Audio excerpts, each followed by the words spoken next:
ভাগ্য বলে কিছুই নেই। যা আছে তা হলো শুধুমাত্র কর্মের ফল, যা প্রত্যেকের চেষ্টা ও যত্নের ফলে গড়ে ওঠে। যে মানুষ বলে তার আর শেখার কিছুই নেই, আসলে সে মরতে বসেছে। যতদিন বেঁচে আছো ততদিন শিখতে থাকো। ভয়ই মৃত্যু, ভয়ই পাপ, ভয়ই নরক, ভয়ই অসাধুতা, ভয়ই ভুল জীবন। এই বিশ্বের সমস্ত নেতিবাচক চিন্তা, ভাবনা ও ধারণা এই ভয়ের অসৎ শক্তি থেকেই সৃষ্টি হয়েছে।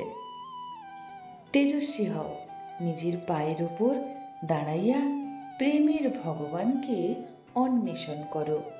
ইহাই তোমার শ্রেষ্ঠ শক্তি। যেই রকম আপনি ভাববেন ঠিক সেই রকমই আপনি হয়ে যাবেন।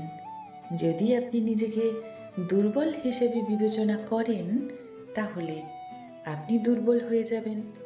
আর আপনি যদি নিজেকে শক্তিশালী মনে করেন, তাহলে আপনি শক্তিশালী হয়ে উঠবেন। একটি কথা, মহাপুরুষেরা বিশেষ শিক্ষা দিতে আসেন, নামের জন্য নয়। কিন্তু চেলারা তাদের উপদেশ বানের জলে ভাসাইয়া নামের জন্য মারামারি করে। এই তো পৃথিবীর ইতিহাস।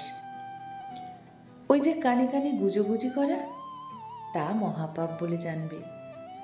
ওইটা ভায়া একেবারে ত্যাগ দিও। মনে অনেক জিনিস আসে, তা ফুটে বলতে গেলেই তো ক্রমে তিল থেকে তাল হয়ে দাঁড়ায়, গিলে ফেললেই ফুরিয়া যায়। জীবনে হেরে যাওয়া বলে কিচ্ছু কিন্তু হয় না। হয় জেতার আনন্দ থাকবে, না হলে শেখার প্রস্তুতি থাকবেই থাকবে। আমাকে ভালোবাসো অথবা ঘৃণা করো, দুটোই কিন্তু আমার পক্ষে।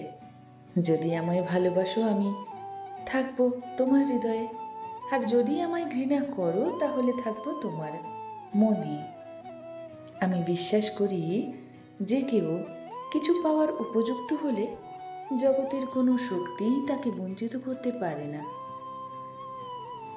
জীবনে বেশি সম্পর্কের প্রয়োজন নেই, কিন্তু যে সম্পর্কগুলি আছে তাতে জীবন থাকা অত্যন্ত জরুরি। তোমার যতটুকু সামর্থ্য ততটুকু দিয়েই গরিবকে দান করো। মনে রেখো, গরিবের আশীর্বাদ ভগবানের আশীর্বাদ তুল্য। ছোট ছোট ভুল থেকে শিক্ষা নিতে শিখুন। মনে রাখবেন, হোঁচট সব সময় ছোট ছোট পাথরের সাথেই লাগে, পাহাড়ের সাথে নয়।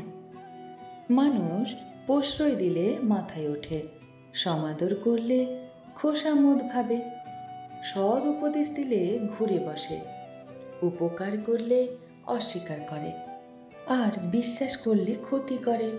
সুখের কথায় হিংসে করে, দুঃখের কথায় সুযোগ খোঁজে, ভালোবাসলে আঘাত করে, স্বার্থ ফুরলে কেটে পড়ে।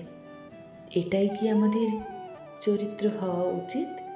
যে সকলের দাস, সেই তো সকলের প্রভু। যার ভালোবাসায় ছোট বড় আছে, সে কখনো অগ্রণী হয় না। যার প্রেমের বিরাম নেই, উচ্চ নীচ নেই, তার প্রেম জগৎ জয় করে। আমি চাই এমন লোক, যাদের পেশি লোহার মতো শক্ত, দৃঢ়, স্নায়ু ইস্পাত দিয়ে তৈরি, আর তার মধ্যে থাকবে এমন একটা মন যা বজ্রের উপাদানে গঠিত।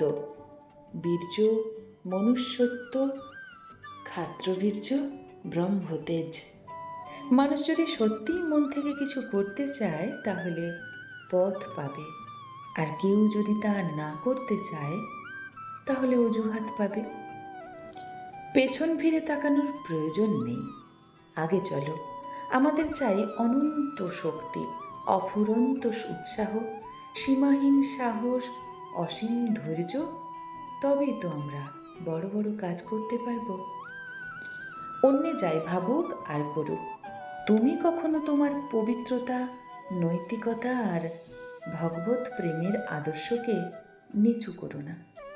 যে ভগবানকে ভালোবাসে তার পক্ষে চালাকিতে ভীত হওয়ার কিছু নেই। স্বর্গে ও মর্তে পবিত্রতাই সব থেকে মহৎ এবং দিব্য শক্তি। সেই বিষয়ে ত্যাগ করো যা তোমাকে শরীর, বুদ্ধি ও আধ্যাত্মিকভাবে দুর্বল করে তোলে। আহার করো পরিমিত, ধ্যান করো নিয়মিত, বই পড়ো মনোযোগ দিয়ে, চিন্তা করো গভীরভাবে, আর পরিকল্পনা করো দূরদৃষ্টির সাথে। সাফল্য লাভ করিতে হইলে প্রবল অধ্যাবসায়, প্রচণ্ড ইচ্ছে শক্তি থাকা চাই। অধ্যবসায়শীল সাধক বলেন, আমি গণ্ডূষে সমুদ্র পান করিব, আমার ইচ্ছা মাত্র পর্বত চূর্ণ হইয়া যাইবে। এইরূপ তেজ, এইরূপ সংকল্প আশ্রয় করিয়া খুব দৃঢ়ভাবে সাধন করো, নিশ্চয়ই লক্ষ্যে উপনীত হইবে।